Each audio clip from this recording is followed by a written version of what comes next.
하나님 말씀 전도서 3장 4절입니다. 전도서 3장 4절 시작. 울 때가 있고 웃을 때가 있으며 슬퍼할 때가 있고 춤출 때가 있으며. 아멘. 여기 울 때가 있고 웃을 때가 있으며 중심으로 나누고자 합니다. 울 때의 기쁨, 웃을 때의 기쁨 우리가 생각해 보게 되는데 이제 이것도 마찬가지죠. 이것도 웃을 때는 이제 기쁨이 있어서 웃는다는 거 누구나 다 알 것입니다. 물론 뭐 아사나지수라고 하더라고요. 아사나지수를 먹게 되면 아사나지수를 먹게 되면 이게 웃음가스라고 그러거든요. 막 웃음이 나온다고 합니다. 저절로. 그런 것도 있지만 그러나 되게 기쁨이 있어야 웃게 되는 거죠.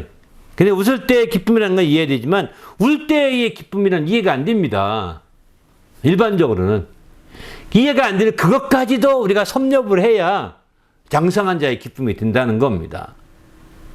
그것은 이제 웃을 때의 기쁨도 마찬가지지만 이제 우리가 쉽게 겉으로 볼 때 웃을 때의 기쁨이 기쁨이라고 할 수 있지만 이제 눈에 보이는 것으로 웃는 기쁨은 얼마 가지 못합니다. 이건 참된 신앙의 기쁨이 아닙니다. 눈에 보이지 않는 것으로 웃고 눈에 보이지 않는 것으로 기뻐할 때 그 기쁨이 오래가고 장기적인 기쁨이 되는 거죠. 네? 그런 기쁨이 신앙의 기쁨이라고 볼 수 있는 거죠. 그러나 반면에 울 때의 기쁨은 더 이해하기 어렵죠. 정말 그 눈에 보이는 건 울 때의 상황이 기뻐할 수 없는 것도 당연한 것이고 눈에 보이지 않으면서 울면서도 기뻐한다?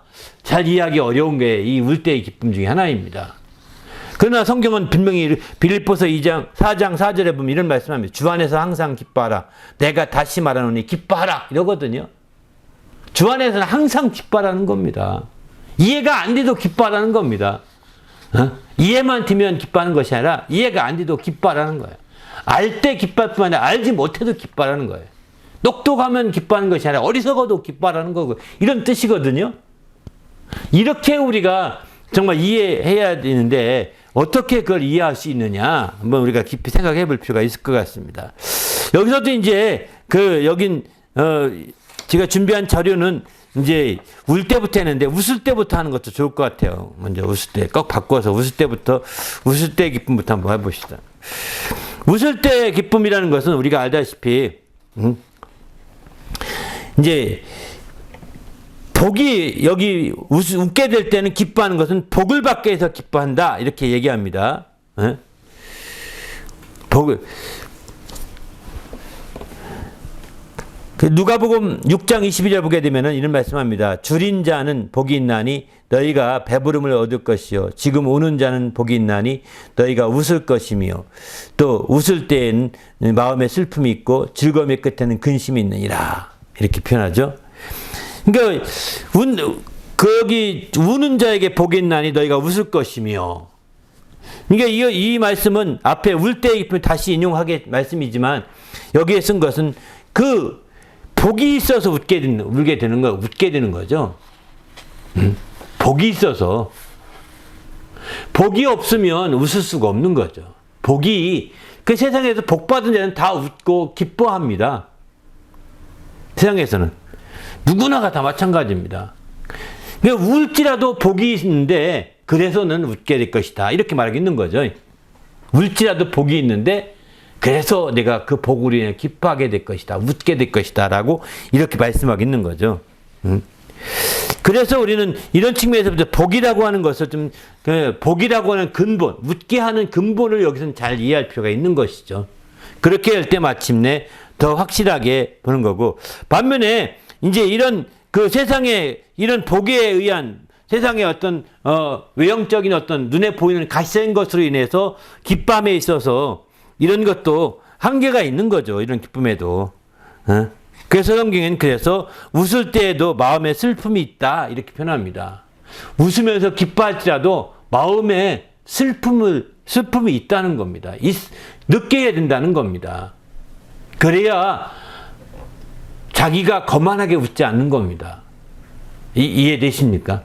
여러분의 기쁨을 거만하게 기뻐하지 않을 수 있는 거죠. 기쁘죠. 잘 됐을 때 얼마나 기쁘겠습니까? 그죠? 그러나 우리가 주님 안에서 정말 웃음에는 웃을 때에도 마음에 슬픔이 있고 즐거움 끝에는 근심이 있다. 이 표현을 마음에 둘 필요가 있는 거죠. 우리가 기쁘고 즐거운 일이 있을지라도 우리는 한편 내 속에서 정말 또 다른 사람들을 염려하고 또 다른 사람들을 나는 이렇게 기쁘고 즐거운데 또 다른 사람들 생각해 본다면 그죠? 정말 그렇지 못한 자를 생각해 본다면 내 마음속에 슬픔도 근심도 가질 수 있는 거죠. 내가 거만하게 정말 안 할 수 있는 거죠. 거만 떨지 않게 되는 겁니다. 거만에 떨다 보면 아주 참 꼴불견이지 않습니까? 거만 떨면서 보십시오. 이게 마치 다 된 것 같이 그러잖아요. 다 된 거 아닙니다. 다 된 거 아니라고요. 대통령이 한번 되고 나서 다 된 것 같잖아요. 절대 다 된 거 아닙니다. 그 10년도 못 합니다. 5년밖에 한국에서 안 되잖아요. 그죠? 왜 끝을 생각하지 않는지 모르겠어요. 끝을 생각하는 사람들이 그 자제하는 거거든요. 대통령이 됐다. 나는 모든 게 내가 최고 권세자다. 맞아요. 틀린 거 아닙니다. 그 주어진 임기 동안에는. 그죠? 그런데 그때에 웃고 웃고 기뻐하되 거기서 자제해야 되는 거예요. 거기서 만끽해서 어떤 사람은 막 호텔 가서 수백만 원짜리 음식 먹었다고 그러는데 어떤 사람은 그렇지 않다고 그러잖아요. 자제하는 거예요. 바로 웃음 때에도 마음의 슬픔을 가져야 되는 거죠. 즐거울 때에도 끝에는 근심이 있다고 했으니까 이런 말씀들을 생각하면서 정말 자기를 돌아보고 이렇게 생각을 해야 되는데 그렇지 못하게 되면 굉장히 혼란에 빠질 수밖에 없습니다. 그런 측면에서 본다면 우리가 정말 하나님의 놀라운 역사를 봐야 되죠. 더 나아가서 우리가 하나님의 웃음을 좀 이해할 필요가 있어요. 하나님도 웃으시는 분이십니다. 하늘에 계신 이의 웃으심이요 이렇게 표현하죠. 주께서 그들을 비웃으시리로다 이렇게 표현합니다. 하나님의 웃음은 하나님의 말씀과 뜻대로 이루며 말씀과 뜻대로 이루어짐으로써 만족함을 나타내는 것이 이제 웃음이지 않습니까? 그러나 하나님의 비웃음은 악인의 멸망을 보고서 비웃으시는 거죠. 이게 안타깝죠. 또 잠언서 보게 되면 능력과 존귀로 옷을 삼고 또 후일을 웃으며 후일을 웃을 수 있어야 되겠다는 겁니다. 지금 당장 웃는 것도 중요하겠지만 이해되시죠? 후일을 웃어야 됩니다. 이런 후일을 웃었던 대표적인 대통령이 미국에서는 미국 대통령으로서는 가장 인기가 없던 카터 대통령인데 이 사람은 대통령으로서 가장 인기가 없었다고 합니다. 미국에서. 그런데 그는 퇴임 후에 더 유명한 대통령이 됐고 퇴임 후에 가장 웃었던 대통령이 됐다고 합니다. 왜? 그는 퇴임 후에도 계속해서 자기가 봉사하고 섬기는 일을 계속 했거든요. 나는 다 했으니까 내가 뭐 앞장서서 뭐 해. 이렇게 뒤로 안 빠지고 그가 할 수 있는 최선의 봉사를 다 하고 또 그가 뭐 집 지어지기 운동 같은 거 하지 않습니까? 그렇게 해서 많은 전 세계에 영향을 미쳐서 사실은 놀라운 역사를 해줘. 그래서 후일에 웃을 수 있어야 되겠다는 거예요. 지금 웃는 것보다는. 또 재앙을 만날 때 내가 웃을 것이며 여기 웃는 것은 비웃음이거든요. 악인이 멸망할 때 재앙을 만날 때 봐라 네가 말씀대로 하면 멸망하지 않느냐 하고 하나님이 그것을 비웃죠. 주께서 그들을 비웃으시려다 했는데 사실 여기서 잠언 1장 26절의 말씀은 비웃다시피 하는 겁니다. 너희 두려움이 임할 때 내가 비웃으리로다. 이렇게 표현하고 실제 앞에 재앙을 만날 때 내가 웃는다는 표현은 이제 재앙 하나님 말씀대로 되는 것을 보고 웃는다는 뜻이기도 합니다. 재앙은 하나님 말씀대로 말씀이 그 의를 나타내는 거잖아요. 의를 이루기 때문에 그 재앙을 통해서 마침내 그 심판함으로 말미암아 하나님 의가 드러나게 되죠. 그래서 하나님의 뜻을 나타내므로 하나님 뜻대로 되어짐으로 인하여서 만족함으로 웃을 수 있는 거죠. 그러나 실제 이것은 이런 악인의 멸망함은 하나님이 비웃는 것이죠, 사실은. 그러나 어쨌든 하나님께서 하늘에 계신 이가 웃는다는 것은 바로 그분이 말씀대로 그의 뜻대로 하늘에서 이루어진 것 땅에서 이루어지면서 그분이 기뻐하시는 것을 나타내는 거죠. 뜻이 하늘에서 이루어진 것까지 땅에서 이루어지는 것을 기뻐하시고 이렇게 하늘에 계시니까 웃으신다 이렇게 표현하고 있습니다. 이런 웃으심이 이제 주님 안에서 우리는 더 한 단계 발전돼야 되는데요. 이제 성경에 보면 이런 말씀도 합니다. 거기 성경에 나오는 최초의 웃음의 논쟁이 있는데 내가 일부러 그 말씀을 적어놔 봤습니다. 장세기 17장에 보면 이제 아브라함에게 나이가 들어서 99살 되던 해 내게 아들이 있으리라 이렇게 말하니까 아브라함이 웃으면서 속으로 말하기를 마음속으로 이르되 그냥 예수님께 100세 된 사람이 어찌 자식을 낳을까 사라는 99세니 어찌 출산하리요 이렇게 마음속으로 생각했던 것 같습니다. 그때에 하나님이 19절 보면 이르시되 내 아내 사라가 내게 아들을 낳으니 그 이름을 이삭이라 하라. 내가 그와 내 언약을 세우리니 그의 후손에게 영원한 언약이 되리라. 이렇게 말씀하죠. 네.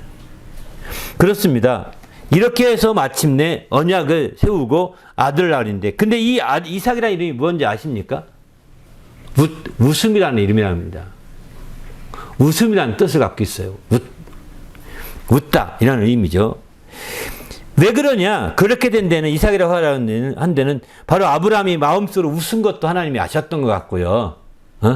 그 말을 듣고 있던 사라가 또 웃었습니다. 사라가 속으로 웃고 이르되 내가 노새였고 내 주인도 늙었으니 내게 무슨 즐거움이 있으리요 하면서 웃었다고 그러지 않습니까? 13절에 보면 여호와께서 아브라함에게 이르되 사라가 왜 웃으며 이르기를 내가 늙었거늘 어찌하여 아들을 낳으리요 하느냐. 하나님이 그 웃음을 본 거죠. 예? 아신 거죠.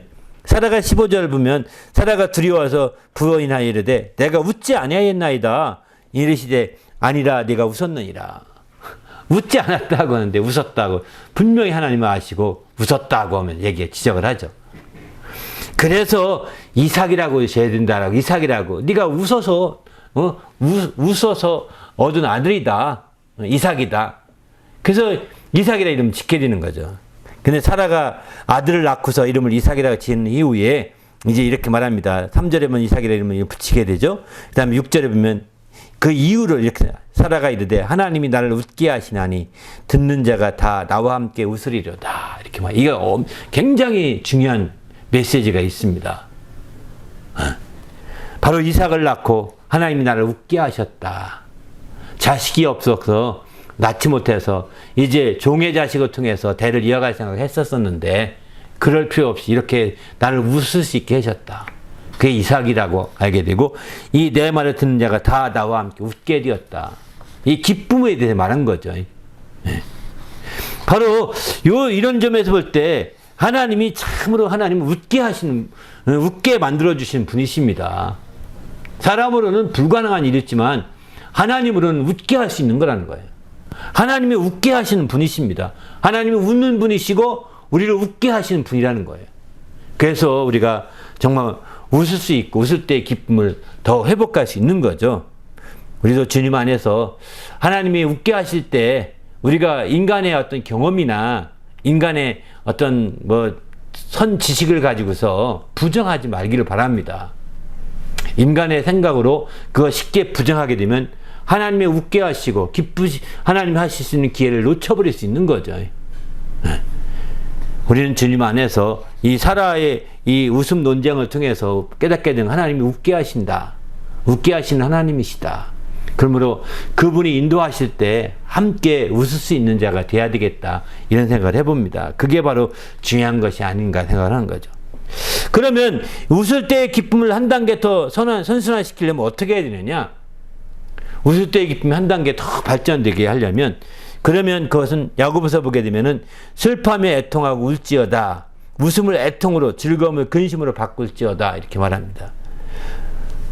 그렇습니다. 웃음을 앞서서도 말씀드렸지만 앞서서도 웃을 때에는 마음에 슬픔이 있고 이렇게 잠언에 이렇게 말씀했죠. 또 즐거움 끝에는 근심이 있다 했는데 여기서는 이제 7장 야고보서는 웃음을 애통으로 즐거움을 근심으로 바꾸라 이렇게 말합니다. 다른 것 같지만 거의 비슷한 말씀이거든요. 그러니까 우리가 웃음이라는 것을 우리가 정말 거만하게 또 앞서서 말씀드린 것처럼 그렇게 남들한테 정말 자기만 마치 다 된 것 같이 이렇게 하지 말고 또 다른 사람과 공감하는 그런 양으로 절제와 자제가 필요하다는 것을 말씀을 드렸습니다.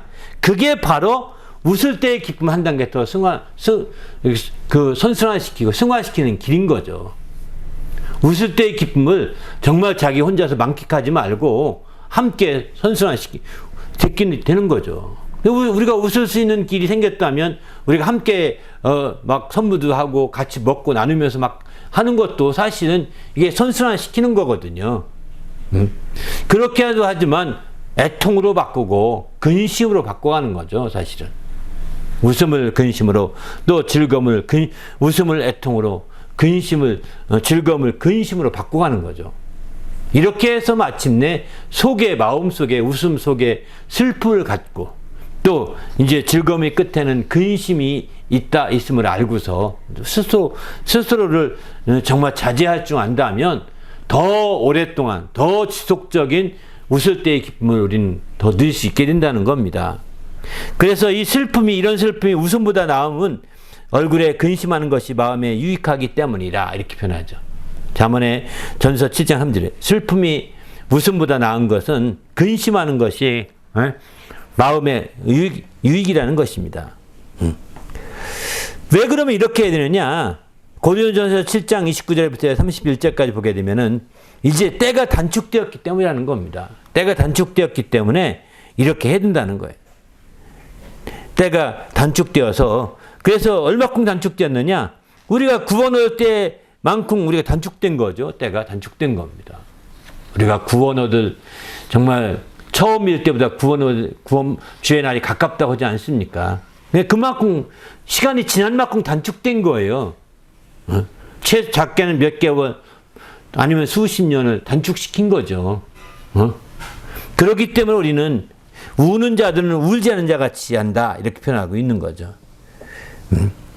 또 웃는 자들은 기쁜 자들은 기쁘지 않은 자 같이 하며, 여기 웃는 자는 없지만은 기쁜 자들은 기쁘지 않은 자 같이 하라고 이렇게 표현하지 않습니까?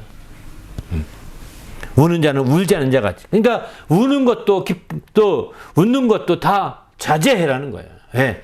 그렇게 한없이 넉넉고 울고 이렇게 또 웃고 이렇게 지낼 수가 없다는 겁니다. 더 자제해서 정말 깨어 있어야 된다는 것을 말하고 있는 거죠. 이렇게 되면 어떻게 되느냐? 웃음이 내 입에, 즐거운 소리가 내 입술에 채워진다는 것입니다. 그렇게 되면 이제 웃음이 우리 마음속, 입에 가득 더 계속해서 채워질 수 있는 거죠.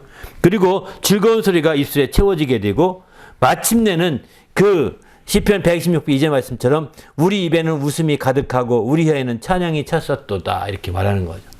그래서 그것이 마침내 즐거운 소리가 찬양으로 이렇게 선순환 돼 가는 것이죠. 네. 바로 이런 멋진 주님의 정말 기쁨, 웃을 때의 기쁨을 회복하시길 바랍니다. 할렐루야. 바로 이렇게 될 수 있다면 우리가 웃음의 그 기쁨도 놀라운 역사에 이룰 수 있는 거죠. 그런데 웃음만이 아니라 비웃음도 있는데 성경에 이런 경우를 보게 됩니다. 비웃음도. 우와, 비웃음도 주님이 비우신다 이렇게 표현하죠. 주께서 그를 비웃으시리니 그의 날이 다가옴을 보십니다. 심판하시는 주님이 비웃으신다는 거예요. 바로 근데 웃음과 정반대가 비웃음인가요? 뭐 정반대라고 표현하기도 어려울 수 있겠지만 여기 생각해 볼 수 있는 그런 말씀들이죠. 근데 주께서 그들을 비우시는데 이렇게 웃음만 아니라 비웃음도 우리 하나님이 웃으신다는 사실 여기는 깨닫게 되고요. 여기서는 이제 세 가지 측면에서 비웃음에 초점을 두고 있습니다. 하나님의 비웃음도 잊지 말아야 돼. 무엇보다 악인들을 비웃고 하나님이 시편 59편 8절 보면 그들을 비웃는 악인들을 비웃는 겁니다. 또 거만한 자를 비웃고 또 주님은 무지한 자의 절망도 비웃는다는 거예요. 무지하면 절망할 필요가 없다는 겁니다. 근데 무지한데도 불구하고 절망해. 이건 하나님이 비우신다는 거예요. 너무 인간적이라는 거죠. 무지한데 자기는 죄를 안 지었음에도 절망하는 것은 육신만 알고 하고 있다는 거예요. 육신은 절망할 수 있거든요. 부채가 없어도. 그것은 육신만 알고자 하는 일을 하나님 비웃는 것이죠. 바로 이렇게 되는데 이런 말씀 비춰볼 때 우리는 여기서 정말 하나님 앞에 항상 깨어 있을 수밖에 없는 거죠. 그래서 그러면 왜 비웃느냐? 여기 성경이 7가지 간단히 보면 놀라며 비웃고 또 멸시하며 비웃고 또 조롱하며 비웃고 업신여기고 비웃고 크게 분노하여 비웃고 이렇게 얘기합니다. 구약에서 주로 이런 말씀도 많고요. 신약에 와서는 죽은 것을 아는 고로 죽었는데도 불구하고 이제 그것을 알기 때문에 그걸 죽지 않았다고 하니까 죽지 않은 줄 알고 있으니까 그걸 비웃는 겁니다. 기초만 쌓고 능히 이루지 못함을 인하여 비웃고 이렇게 성경이 이렇게 말합니다. 이런 것들을 비웃고 또 그런 사람들이 어떻게 비웃느냐? 손뼉 치며 비웃고 또 입술을 삐죽거리며 비웃고 머리를 흔들며 비웃고 입을 벌리며 비웃고 또 손을 흔들며 비웃고 코웃음 치고 영원한 웃음거리가 된다. 이렇게 표현합니다. 이런 표현, 제가 뭐 이건 깊이 있게 얘기할 필요는 없을 것 같아서 이렇게 이 정도로 간단하게 말씀드립니다. 어찌 성경에 나온 비웃음에 대한 표현도 재밌는 표현인 것 같아서 한번 알아두면 좋을 것 같아요. 그러나 우리는 하나님의 비웃음거리가 되지 마시고 또 하나님의 정말 참된 하나님이 우리를 웃게 하시고자 아들을 보내신 겁니다. 우리는 웃을 수 없는 상황인데 하나님이 웃게 하시려고 아들을 보내주신 거거든요. 그러기에 우리는 하나님의 웃게 하심을 따라서 우리가 정말 확실한 웃음을 웃어야 되겠다 생각이 듭니다. 그리고 하나님이 인도를 확실히 받고 나간다면 사라처럼 절망적인 상황인데도 하나님이 웃게 하시게 되면 웃을 수 있는 겁니다. 우리도 하나님이 웃게 하심을 따라 웃음을 기뻐하시는 성도가 되시기 바랍니다. 그렇지 아니하고 하나님으로 기뻐하지 아니하고 다른 것으로 기뻐하기 시작한다면 웃을 때 참된 기쁨을 온전히 누리기가 한계가 있을 것입니다. 울 때는 어떠냐? 울 때는 육신적인 면에서 이런 기쁨이라는 것이 쉽지 않습니다. 물론 알다시피 시컷 울고 나면 후련함은 있다고 하더라고요. 후련함은 있다고 합니다. 시컷 울고 나면 후련함의 기쁨이라고 할까? 이런 건 있을지 모르겠지만 이거는 지나친 인간적인 거죠. 속 시원함, 후련함 이런 건 다 인간적인 거죠. 그러나 중요한 것은 사실은 어떻게 이 울면서 울 상황이 됐는데 기뻐할 수 있느냐, 울 상황이 됐는데 어떻게 그것을 기뻐하고 즐거워하느냐 하는 것이 우리의 여기서는 오늘 나눌 핵심의 주제라고 볼 수 있습니다. 시편의 116편에 보게 되면 울며 씨를 뿌려 나가는 자는 반드시 기쁨으로 그 곡식단을 가지고 돌아오리로다 이렇게 표현합니다. 바로 울 때의 기쁨은 사실은 그 당장 눈앞의 것으로만 봐서는 기쁨이 한계가 있는 것 같습니다.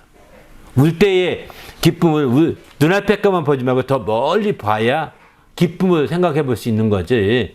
우는 상황이 됐을 때 우리는 그 근시안적인 접근을 하면 그 울음에서 그 슬픔에서 벗어날 수가 없게 된다는 겁니다.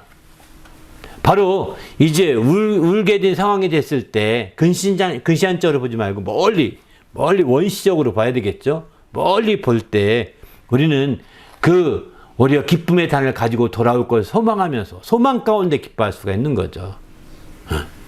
바로 단순히 그 울만한 상황 때문에 기뻐하고 상황 때문에 즐거워하고 상황 때문에 하는 것이 아니라 그것이 펼쳐질 소망, 장래 그 소망, 그 후에 펼쳐질 소망을 따라서 우리가 기뻐할 수 있어야 되겠다는 겁니다. 그런 측면에서 본다면 이 울 때의 기쁨이라는 것은 소망이 전제된 기쁨이라고 보는 것이 바람직한 것 같습니다.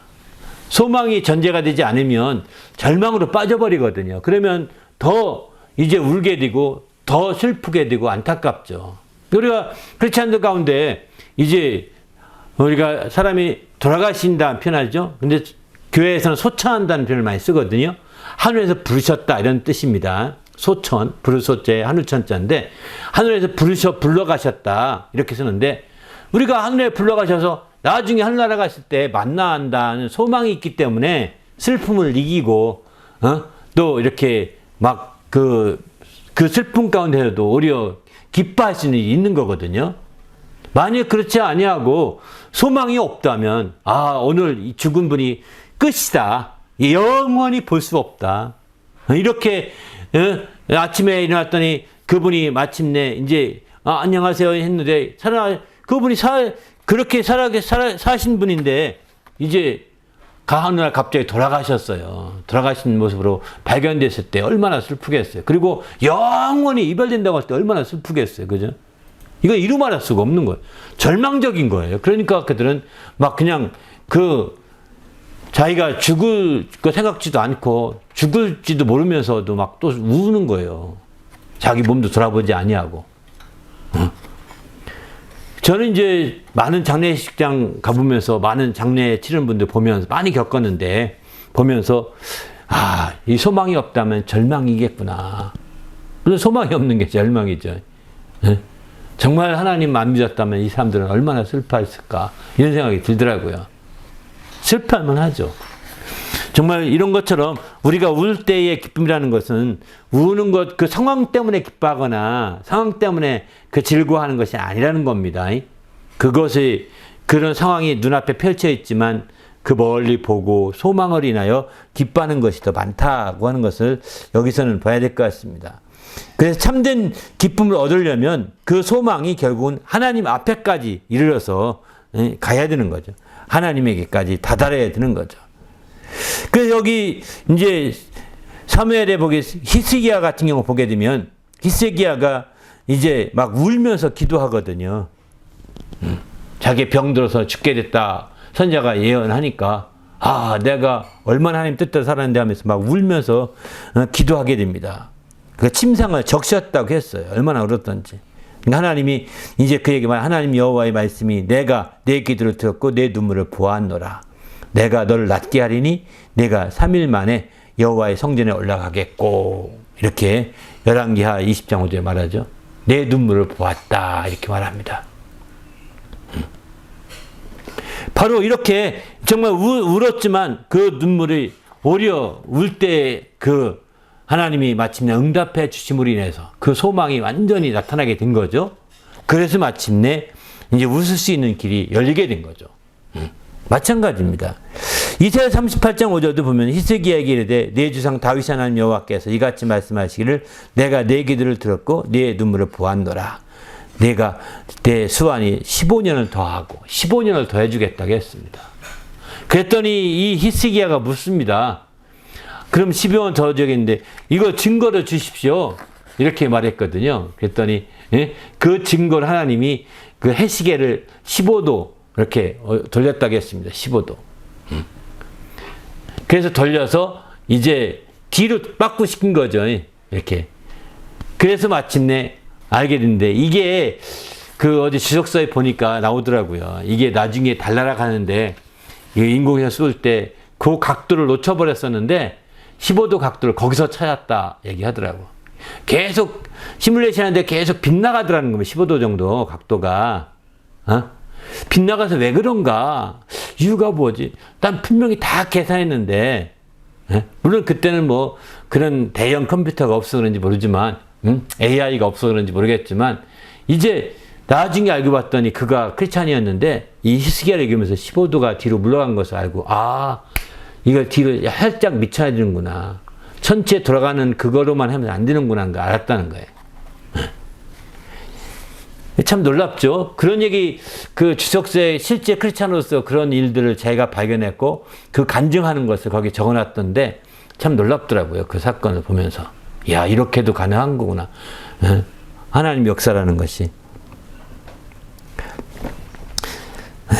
뿐만 아니라 여기 이제 그 외에도 보게 되면, 이제 울 때에 우는 자들에게 성경은 복이 있다 그러지 않습니다. 앞서 말씀드린 우는 자에게 복이 있나니 이렇게 누가복음 6장 21절 이렇게 말씀하죠. 그런 것처럼 우는 자에게 복이 있고 또 애통한 자에게 복이 있다 이렇게 성경은 이렇게 말씀합니다. 마태복음 5장 4절에 애통한 자에게 복이 있나니 그 위로를 받을 것이며. 그러니까 그 복을 인하여 기뻐하는 것이죠. 소망이 인하여 기뻐하고 복을 인하여 기뻐하는 것이죠. 그것 우는 것도 또 이와 같이 애통할 수 있는 것도 정말 내가 복되다는 것을 보여주고 있는 거죠. 물론 부모님이 돌아가셔서 슬픈 어떤 그런 것과는 다른 것일 것입니다. 우리가 이 땅에 있어서 정말 운다는 것이 그런 어떤 인간의 어떤 슬픔거리가 있어서 우는 것과 다른 차원에서 우리가 울고 한다는 것은, 특별히 여기 이제 히스기야가 울듯이 우는 것은 이제 그들이 기도하는 것을 의미하게 됩니다. 여기 에스라나 에스더에 나오는 이 정말 우는 것도 다 기도하는, 울며 기도했다, 울며 애통하며 금식하며 울며 부르짖었다, 이렇게 표현하거든요.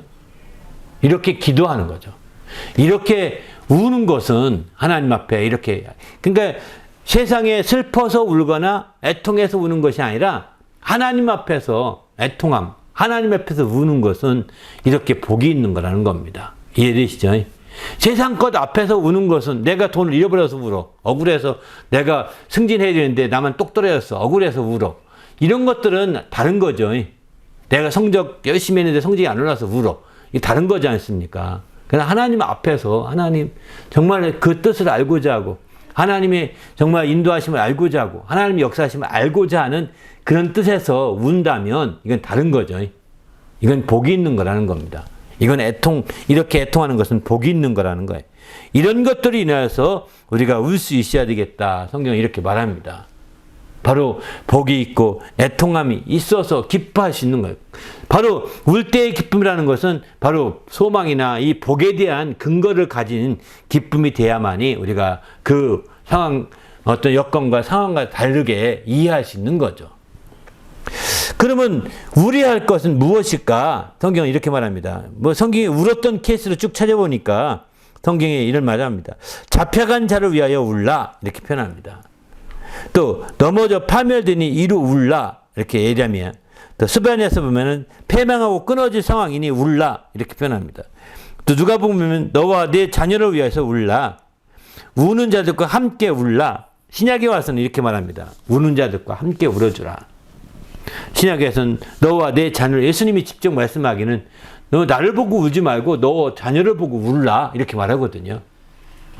이렇게 우리는 우리의 자녀를 보고, 내 영혼과 내 자녀를 보고 함께 울 수 있는 자가 되고, 또 우는 자들과 함께 우는 자가 돼야 된다는 겁니다. 그래서 성경은 야고보서는 슬픔에 애통하며 또 웃음을 애통으로 너희 근심으로 바꾸라고 심지어 이렇게 말합니다. 4장 9절에 보게 되면 이게 바로 하나님을 가까이 하는 길이라고 8절에 말하고 있는 거거든요. 하나님을 가까이 하라, 그러면 너희 가까이 하시리라. 죄인들아 손을 깨끗이 하라. 또 두 마음을 품은 자들아 마음을 성결하게 하라. 애통하며 슬퍼하며 울지어다.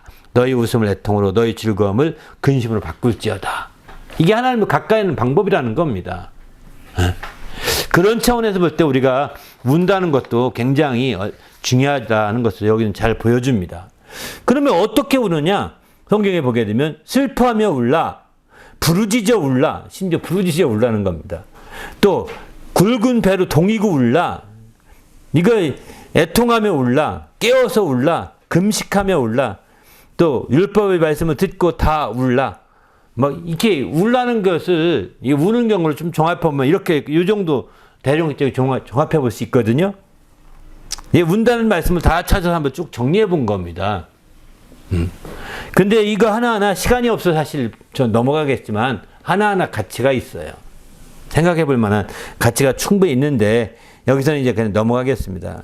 울 때 대표적인 것은 회개하며 돌아올 때 우는 것입니다. 그래서 우리가 슬피 울어야 하는데 이는 자신이 멸망할 수밖에 없음을 자복하고 슬퍼해야 합니다. 이를 위해서 부르짖어 울고 애통하며 울며 굵은 배로 동이고 울어야 합니다. 굵은 배로 동이는 것은 이미 끝장났음, 죽었고 멸망했음을 인정하는 것 같습니다. 그래서 한국에서 옛날 장례 치를 때 배옷을 입고 굵은 배 입고 하잖아요. 유대인도 동일하더라고요. 신기하게 이 배옷을 입고 이렇게 합니다. 유대인들도. 이런 놀라운 거죠. 유대인들도 동일하게 배를 동이고 울라는 겁니다. 굵은 배를 동이고. 이거 보면서 한국 사람들이 어쩌고 유대인과 떨어진 한국이 같은 풍습이 있느냐 이렇게 놀랍니다. 바로 이 죽은 것 같이 끝장난 것 같으면 인정하고 울라는 겁니다. 회개할 때 깨어 울고 금식하고 회개하며 울어야 합니다. 이를 위해서 하나님 말씀을 듣고서 회개하면서 우는 것이 필수입니다. 정말 이 모든 게 어떻게 우느냐, 이 모든 게 회개할 때 적용해 보면 가장 바람직한가?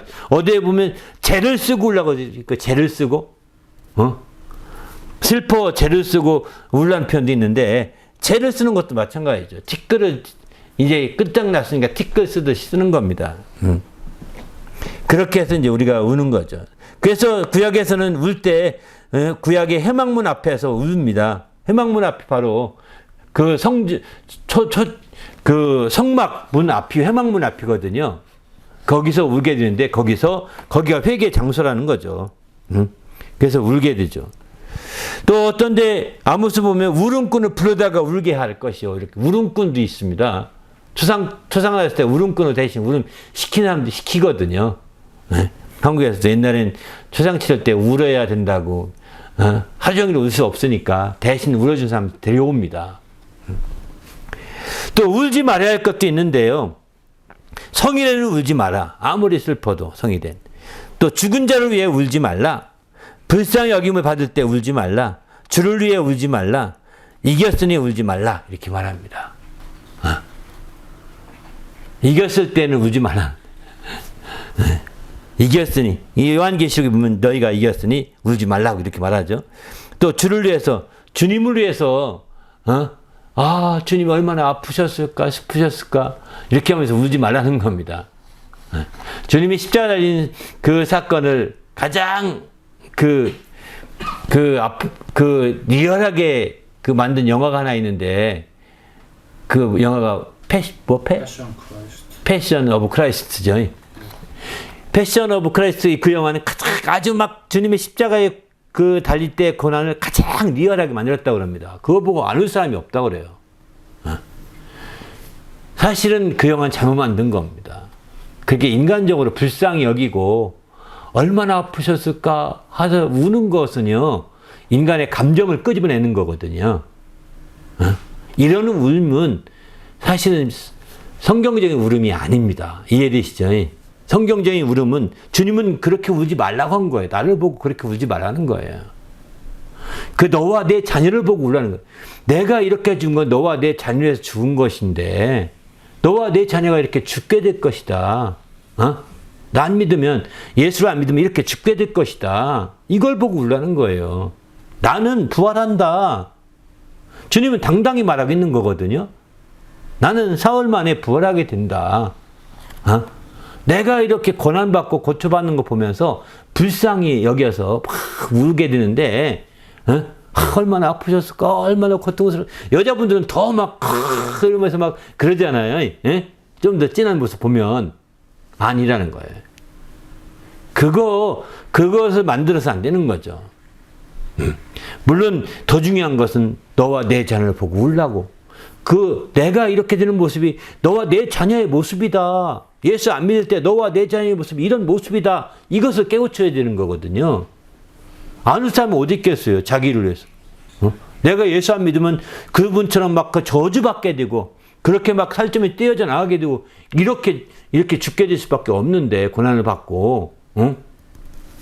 그런데, 물론 이 땅에 육신에 사는 동안에 그런 고난 안 받고 죽을 수 있어요. 불신도 그렇게 고난 안 받고 죽었잖아요. 예수님처럼. 그죠? 그러나, 나중에 그는 지옥에 떨어져서 그런 고난을 받게 되는 거죠. 지옥에 떨어져 그런 고난을 받는 겁니다. 지옥은, 예수님이 언급하신 지옥은 실제 예수님이 묘사하기를 어떻게 묘사하냐면, 바로 구더기도 구더기를 불로 소금치듯 하는 곳이에요. 불로 소금치듯 하되 구더기도 죽지 않는 곳이에요.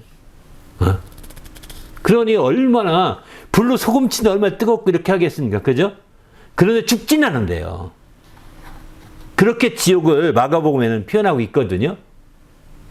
그런 의미에서 본다면 얼마나 고통스럽겠어요. 우리가 육신이 살아있을 때는 그런 고통 안 느낀가? 아니 괜찮을까요? 육신이 우리 아버님, 우리 할아버지 아주 편안하게 잘 들어가시는데 안 믿어도 그거 생각하지 마시고 그 영혼이 지옥에 가서 마침내 그렇게 고통, 예수님처럼 패션 오브 크라이스트에 그 고난당하는 것 이상으로 그거를 우리 미리 생각할 수 있다면 너와 내 자신을 위해서 울 수가 있는 거죠. 그렇게 울라고 경고하고 있는 거죠. 그러나 예수님을 보면서 인간적으로 슬퍼하고 그렇게 울지 말라는 겁니다. 안타깝죠. 또 그 외에도 성일에는 울지 말라고 합니다. 성일에는 하나님의 날에, 성일에는 우리가 울 일이 있어도 그 울 일 때문에 그 힘 빠지고 이렇게 해서 성일을 지키지 못하고 성일을 이루지 못하고 이렇게 하는 것보다는 성일은 울지 말라 이렇게 말하고 있습니다. 그 외에 죽은 자를 위해서 그렇게 죽은 자는 죽은 자에 맡겨야지 죽은 자를 위해서 울지 말라고 이렇게 말하고 있습니다. 또 이제 불쌍히 여김 받을 때 울지 말라 이렇게 말해요. 너희 불쌍히 여기사 울지 말라고 주님 말씀하시죠. 그래서 우리는 주님 안에서 이렇게 울 때와 울지 않을 때를 구별하되 울 때에도 기뻐하시는 성도가 되시기를 바랍니다. 할렐루야. 울 때에도 기뻐할 수 있으려면 울 때의 그 상황이나 울 때의 환경이나 울 때의 어떤 그런 여건만 생각하지 마시고 그것을 통해 베풀어질 복이 무엇인지 그것을 통해서 우리의 어떤 소망이 있는지를 생각하게 되면 다시 한번 기쁨을 좀 회복하시는 좋은 계기가 되실 겁니다. 그렇게 되면 울 때와 울지 않을 때를 우리는 정말 우리가 구별시킬 수 있고 새롭게 중심을 다질 수 있을 것입니다. 그래서 정말 울 때나 웃을 때나 또 기쁠 때나 슬플 때나 항상 우리가 이제 다 아울 수 있는 참된 신앙의 기쁨을 갖는 성도가 되시기를 예수님의 이름으로 축원합니다. 할렐루야. 오늘 말씀 생각하며 기도할 때 하나님 오늘 또 하나님이 인도하셔서 정말 우리 심령이 새롭게 될 수 있도록 이끌어 달라고 오늘 말씀 생각하며 간절히 기도하겠습니다.